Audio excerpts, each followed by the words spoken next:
Welcome back children's. पिछली video में हमने हर्बर्ट स्पेंसर को पढ़ा, उनके उद्विकासी सिद्धांत को पढ़ा। आज हम पढ़ेंगे एक नए समाजशास्त्री दुर्खीम को। दुर्खीम का जो पूरा नाम है वो इमाइल दुर्खीम है और ये फ्रांस के विचारक हैं। इनका जन्म 15 अप्रैल 1858 को फ्रांस के एपिनल कस्बे में हुआ था। एपिनल, ठीक है। और इनकी मृत्यु 15 नवंबर सन 1917 से हुई। देखिए, समाजशास्त्र को अगस्त कोम्ट के बाद व्यवस्थित रूप देने का जो श्रेय जाता है वो दुर्खीम को जाता है और इसीलिए दुर्खीम को अगस्त कोम्ट का उत्तराधिकारी भी माना जाता है। एग्ज़ाम के लिए ये बहुत ही इम्पोर्टेंट क्वेश्चन है। कई बार एग्ज़ाम में पूछा जाता है कि कोम्ट का उत्तराधिकारी कौन है, तो कोम्ट का जो उत्तराधिकारी है वो इमाइल दुर्खीम है। अब हम बात करते हैं इमाइल दुर्खीम की रचनाओं की। तो इन्होंने सबसे पहली जो पुस्तक लिखी वो लिखी division of labour in society, समाज में श्रम विभाजन। The rules of sociological method, ये बहुत ही इम्पोर्टेंट बुक है। The rules of sociological method. The suicide, elementary forms of religious life, education and sociology, sociology and philosophy, moral education, sociology and Saint Simon और socialism. समाजशास्त्र में Durkheim का जितना भी वर्क है, जितना भी कार्य है, वो बहुत ही महत्वपूर्ण है और समाज को और सामाजिक व्यवस्था को समझने के लिए बहुत ही सहायता प्रदान करता है। इन सब बुकों में दुर्खीम ने संपूर्ण समाज की सामाजिक व्यवस्था को अंतर्निहित किया है। सारी की सारी जो बुकें हैं वो बहुत ही इम्पोर्टेंट हैं और बहुत बार एग्ज़ाम में भी पूछी जाती हैं। इसलिए सब बच्चे दुर्खीम की सारी पुस्तकों को कंठस्थ कर लें और साथ ही साथ इनके जो पब्लिश ईयर है इनको भी साथ में याद करें, ठीक है। आपके सिलेबस में दुर्खीम के 2 टॉपिक हैं, सामाजिक तथ्य और सामाजिक एकता। तो आज हम सामाजिक तथ्य के बारे में पढ़ते हैं कि सामाजिक तथ्य क्या है। देखिए, दुर्खीम कहता है कि समाजशास्त्र समस्त मानवीय क्रियाओं का अध्ययन नहीं करता, बल्कि सामाजिक तथ्य ही समाजशास्त्र की वास्तविक अध्ययन वस्तु है। अब बात ये आती है कि ये जो सामाजिक तथ्य है ये क्या हैं, जिनको लेकर दुर्खीम ने इतना जोर दिया है। तो दुर्खीम कहता है कि मनुष्य के जीवन जीने, कार्य करने और अनुभव करने के जो तरीके हैं वो सामाजिक तथ्य हैं।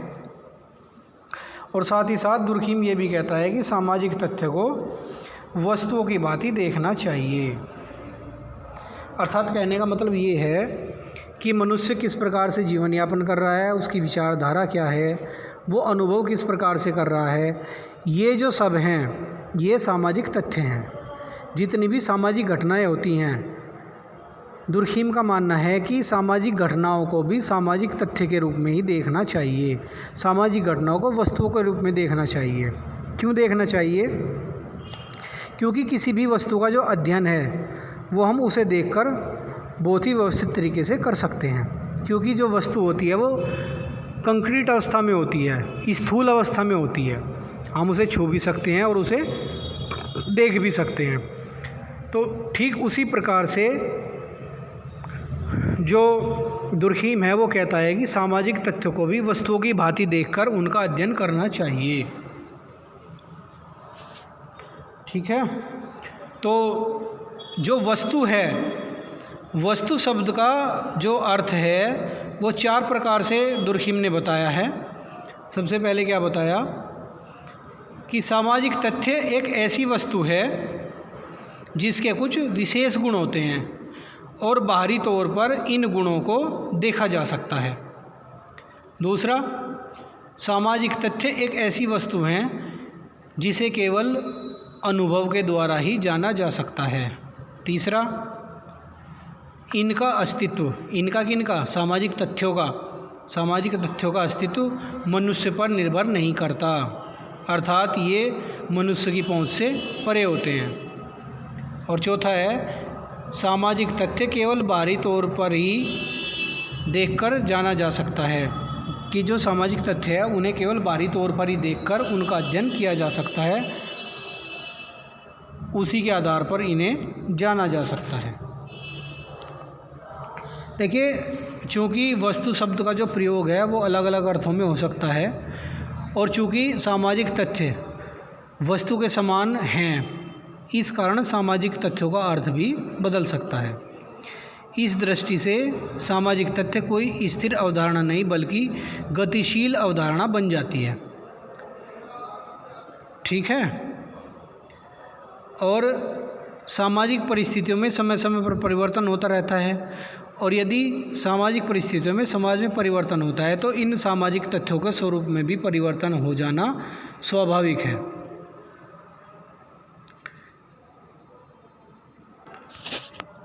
देखिए, हम बात करते हैं सामाजिक तथ्य की परिभाषा की। तो दुर्खीम ने परिभाषा दी है कि सामाजिक तथ्य व्यवहार, विचार, अनुभव व क्रिया का वह पक्ष है जिसका निरीक्षण वस्तुनिष्ठ रूप में संभव है और जो व्यक्ति को एक निश्चित ढंग से व्यवहार करने को बाध्य करता है। एक और डेफिनेशन इन्होंने दी, सामाजिक तथ्यों में कार्य करने, सोचने और अनुभव करने के वे तरीके सम्मिलित हैं जो व्यक्ति के लिए बाहरी होते हैं तथा जो दबाव शक्ति के माध्यम से व्यक्ति को नियंत्रित करते हैं। दुर्खीम कहते हैं कि कोई भी व्यवहार, कोई भी विचार, अनुभव या क्रिया जो कि मनुष्य के सामाजिक जीवन से संबंधित है वो सामाजिक तथ्य माना जाएगा। साधारण शब्दों में, मानव के जीवन में होने वाली कोई भी क्रिया,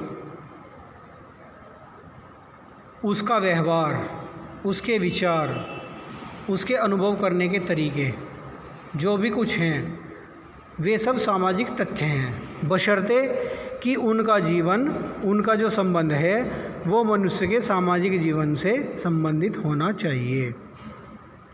यदि कोई भी घटना घटित हो रही है और उसका सामाजिक जीवन से, व्यक्ति के जीवन से कोई लेना देना नहीं है तो वो सामाजिक तथ्य नहीं माना जाएगा। यदि कोई भी मनुष्य अपने मन में कोई विचार कर रहा है तो वो केवल सामाजिक तथ्य नहीं होगा, वो सामाजिक तथ्य तब होगा जब उस विचार से अन्य व्यक्ति या समाज प्रभावित होगा।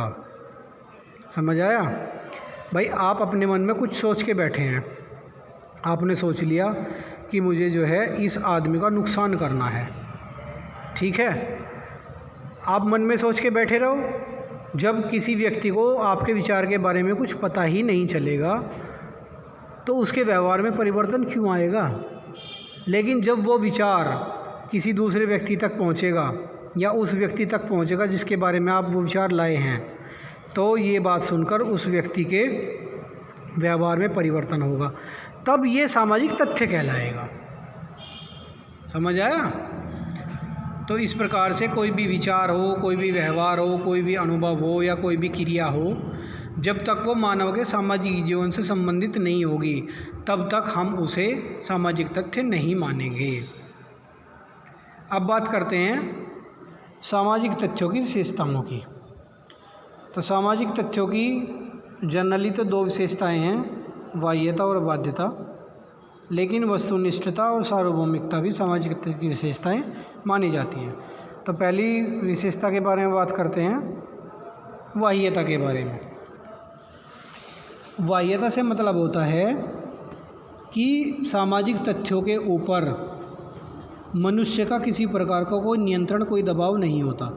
ये मनुष्य के अस्तित्व से, मनुष्य की पहुंच से परे होते हैं। ठीक है? देखिए, बाह्यता से मतलब है कि सामाजिक तथ्यों का निर्माण तो समाज के व्यक्तियों के द्वारा ही किया जाएगा, लेकिन सामाजिक तथ्य एक बार विकसित हो गया तो उसके पश्चात, विकसित होने के पश्चात फिर किसी एक व्यक्ति का कोई विशेष महत्व नहीं रह जाता। इसे स्वतंत्र और वास्तविकता के रूप में अनुभव किया जाता है। ठीक है, तो इस प्रकार से कहा जा सकता है कि बाह्यता इस प्रकार से सामाजिक तथ्य की विशेषता है क्योंकि मनुष्य के अस्तित्व का, मनुष्य का किसी प्रकार का कोई दबाव सामाजिक तथ्य के ऊपर नहीं होता और ये मनुष्य के अस्तित्व से, मनुष्य की पहुंच से परे होते हैं। एक अन्य तरीके से भी सामाजिक तथ्य की बाह्यता को दुर्खिम ने समझाया है। दुर्खिम जो है सामाजिक तथ्य की अवधारणा को वैयक्तिक चेतना और सामूहिक चेतना के बीच में अंतर करके बताते हैं। दुर्खिम कहते हैं कि यदि हम व्यक्तिगत चेतना के रूप में स्वरूप और संगठन का अध्ययन करें तो यह स्पष्ट हो जाएगा कि वैयक्तिक चेतना का जो मूल आधार है वो संवेदनाएं हैं, वो भावनाएं हैं। ठीक है, और जो भावनाएं होती है, जो संवेदनाएं होती हैं, वो विभिन्न प्रकार की जो स्नायु कोश है हमारे, उनकी अंतःक्रिया का प्रतिफल होता है।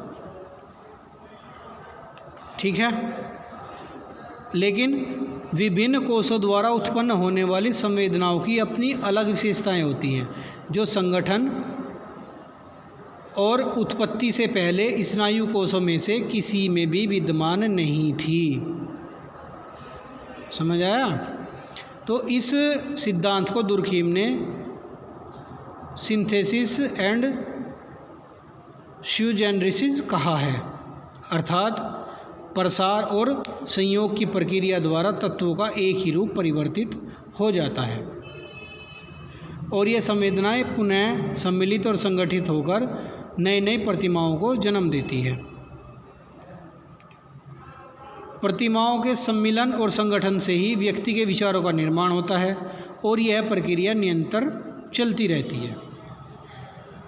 भाषा और संकेत ही मानवीय विचारों की इस संगठनकारी शक्ति का प्रसार करते हैं और एक व्यक्ति से दूसरे व्यक्ति तक स्थानांतरित करते हैं।